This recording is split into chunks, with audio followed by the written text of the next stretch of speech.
గుంటూరు తూర్పు నియోజకవర్గంలో ఉన్నాము. ఇక్కడ వార్డుల పరిస్థితి చూసుకుంటే గతం మీద ఇక్కడ మెరుగుపరిచే విధంగా అయితే ఉంది. అయితే ఇక్కడ ప్రజలకిను ఎమ్మెల్యేకి మధ్యన మాత్రం ఒక నాయకులు అయితే ఉంటారు, వాళ్ళే వార్డ్ ప్రెసిడెంట్లు.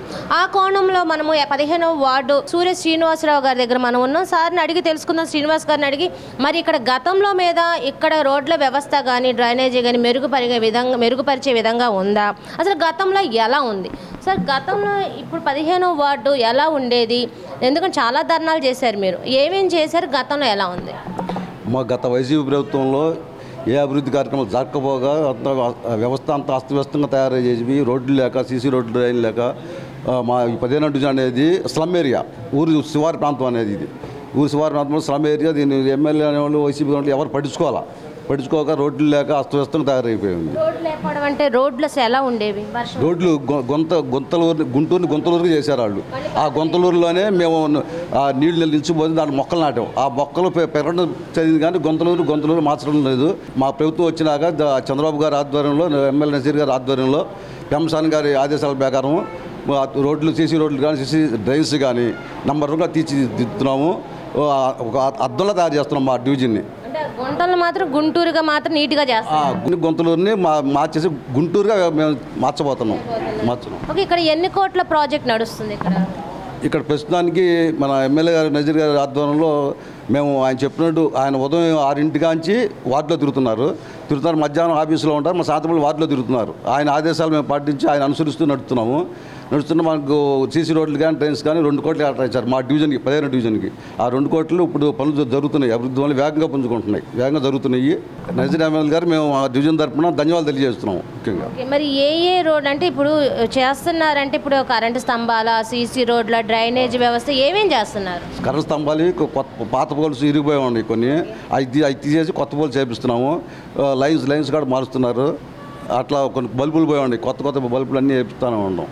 ఇప్పుడు మున్సిపల్ కార్పొరేషన్ సంబంధించి పరంగా చూసుకుంటే మరి ఇక్కడ డ్రైనేజ్ వ్యవస్థ కానీ ఒక కొత్తది అవలంబిస్తున్నారు. ఏంటంటే ఎప్పుడు లేని విధంగా చేస్తున్నారంట, మరి అది మీరు చేయించుకుంటున్నారా?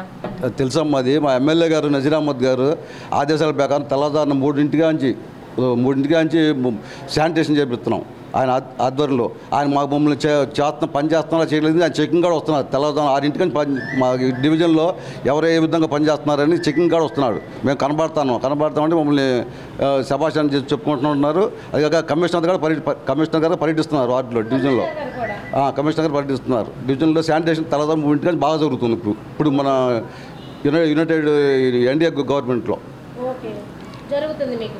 సార్, ఇప్పుడు చూసుకుంటే ఇంకోటి ఏంటంటే ప్రజలకి అండ్ ఎమ్మెల్యే గారికి మధ్యలో వారధి అయితే మీరున్నారు. అయితే ఇప్పుడు ఇస్తున్న పథకాలనే కానీ చూసుకుంటే ప్రజల్లో కొంతమందికి రాని పథకాలు కూడా ఉంటాయి, కొన్ని సమస్యలు కూడా ఉంటాయి. వాటికి సంబంధించి ప్రజలు మీ వద్దకు వస్తున్నారా? ఎమ్మెల్యే గారి దగ్గరికి మీరు వెళ్ళారా? ఆ సమస్యలపై వస్తున్నారమ్మా, బాగా వస్తున్నారు. ఇప్పుడు మేము ఎమ్మెల్యే గారి దగ్గరికి, నజీర్ అహ్మద్ దగ్గరికి వెళ్తుంటే మేము సమస్యల ద్వారా వెళ్తున్నాం. సమస్యల ద్వారా వెళ్తే ఆయన ఊరుకోడు, సమస్య లేకుండా వస్తే ఊరుకోడు. సమస్యల ద్వారా వెళ్తున్నాము. అంతకుముందు వైసీపీ గవర్నమెంట్లో సమస్యలు కోకోల్లో ఉన్నాయి, చెప్పుకోని సమస్యలు ఉన్నాయి. ఈ మారుమూల ప్రాంతంలో చంద్రబాబు కాలనీ ఉంది. అసలు రోడ్లు లేక, అధ్వానంగా ఉండి నడవలేక వెళ్ళేవాళ్ళం కాదు. అట్లా ఇప్పుడు చంద్రబాబు కాలనీ కానీ, హుస్సేన్ నగర్ కానీ రోడ్లు అద్దంలా కనబడుతున్నాయి. ఇప్పుడు జనం అందరూ మమ్మల్ని చూసి మా దగ్గరకు వచ్చి పనులు చెప్పుకుంటూ వెళ్తున్నారు. ఇప్పుడు కొంతమందికి మొన్న తల్లికి వందనం అనేది గ్రాండ్ సక్సెస్ అయింది. ఎందుకంటే ఇంట్లో 12 మంది ఉన్న వాళ్ళకి కూడా 1,56,000 వచ్చినాయట. మరి తల్లికి వందనం అనే పథకాలు చాలా మందికి అయితే రాలేదని వింటున్నాం. మరి దాని గురించి మీరు వాళ్ళకి ఏమి మైనస్లు అక్కడ ఉన్నాయో తెలుసుకుంటున్నారా?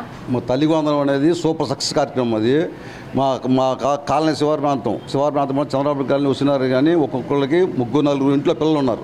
అందరికి పడని వాళ్ళకి కూడా మేము తీసుకెళ్ళి సచివాలయానికి తీసుకెళ్ళి వాళ్ళకి నమోదు చేసి ఆన్లైన్ ఎక్కించేసి చేపిస్తున్నాము. వాళ్ళకి నెలాగలో పడతాయి. ఫుల్ సక్సెస్, బాగా ఆనందంగా ఉన్నారు. మా డివిజన్ ప్రజలందరూ ఆనందంగా ఉన్నారు. సార్, ఫైనల్లీ ఎమ్మెల్యే గారి దగ్గరికి మీరు రోజు వెళ్తారా, లేదా సమస్య ఉంటేనే ఆయన దగ్గరికి వెళ్తారా? రోజు వెళ్తాం, సమస్య తీసుకొని వెళ్తాం. సమస్యలు ఏంది వెళ్ళకూడదా? వెళ్ళొచ్చు. మా మీటింగ్లు ఉంటాయి, ఎమ్మెల్యే గారితో పర్సనల్ మాట్లాడుకునే విషయాలు ఉంటాయి. ఆయనకి మాకు కొన్ని పార్టీ సంబంధ కార్యక్రమాలు ఉంటాయి, మాట్లాడుకోవడానికి వెళ్తాము. కానీ ఎక్కువగా ప్రజలు సమస్యల కోసమే వెళ్తుంటాం. సమస్యలు ఎక్కువగా వస్తుంటాయి. కరెంట్ సమస్యలు కానీ, రోడ్డు సమస్యలు కానీ, మా చిన్న రోడ్ సందులు ఉంటాయి మా డివిజన్లో. ఆ సందులో చిన్న కాలువలు చేసుకోవడం కానీ మాట్లాడతాగి ఎమ్మెల్యే గారు మా కాని పనులు ఎమ్మెల్యే గారి ద్వారా చేయించుకుంటూ ఉంటాం. నెక్స్ట్ మీరు కార్పొరేటర్గా నిలబడబోతున్నారా లేదా? 100% నేను నిలబడతానని అనుకుంటున్నాను. మా ఎమ్మెల్యే గారి ఆధ్వర్యంలో జరుగుతూ ఉంటుందమ్మా. ఆయన ఇష్టం మరి సిద్ధమా? అంతా ఆయన కనసంలో జరిగిద్ది. మేము ఆయన అడుగుజాడ నడుస్తున్నాము, ఆయన చెప్పిన ప్రకారం చేస్తున్నాము. ఉదయం మేము కూడా ఆయన చెప్పినట్టు ఉదయం 6 నుంచి సాయంత్రం 7-8 వరకు డివిజన్లో పర్యటిస్తున్నాము. ప్రజా సమస్య తెలుసుకుంటున్నాము. ప్రజా సమస్య తెలుసుకోవడంలో ముందంజలో ఉండబోతాము, ఉండాలని కోరుకుంటున్నాం. ఓకే, విన్నారు కదా శ్రీనివాస్ గారు చెప్పింది ఏంటంటే ప్రజా సమస్యల మీద ఎమ్మెల్యే గారి దృష్టికి మేము వెళ్తున్నాం. ఎమ్మెల్యే గారు కూడా ప్రజా సమస్యలు ఉంటేనే మా వద్దకు రండి అనే విధంగా కూడా ఉంది. ఎందుకంటే ఎప్పుడు చూసుకున్న ఎమ్మెల్యే గారు వార్డులోనే సంచరిస్తూ ఉన్నారు. మున్సిపల్ పరిధే కానీ, డ్రైనేజ్ వ్యవస్థే కానీ, అండ్ కరెంటు పోల్సే కానీ, సీసీ రోడ్లే కానీ చాలా పెద్ద ప్రాజెక్ట్ ఇక్కడ నడుస్తుంది. మాకు పెద్ద బాధ్యతలు అయితే ఇచ్చారు ఎమ్మెల్యే గారు కూడా. ఈ వెనక నుండి కూడా మా సమస్యలు ఇంకా ప్రజా సమస్యలు ఇంకేమేమి ఉన్నాయని తెలుసుకునే విధంగా కూడా ఎమ్మెల్యే గారు మాకు సపోర్ట్ చేస్తున్నారు. ప్రజల సమస్యలు మేము అక్కడ తీసుకొని వెళ్తున్నామని కూడా శ్రీనివాసరావు గారు చెప్తున్నారు. మరి కార్పొరేటర్గా రానున్న రోజుల్లో కూడా పార్టిసిపేట్ చేయాలని ఆల్ ది బెస్ట్ చెప్తూ కెమెరామెన్ వలిత శ్రావణి 6R9 న్యూస్.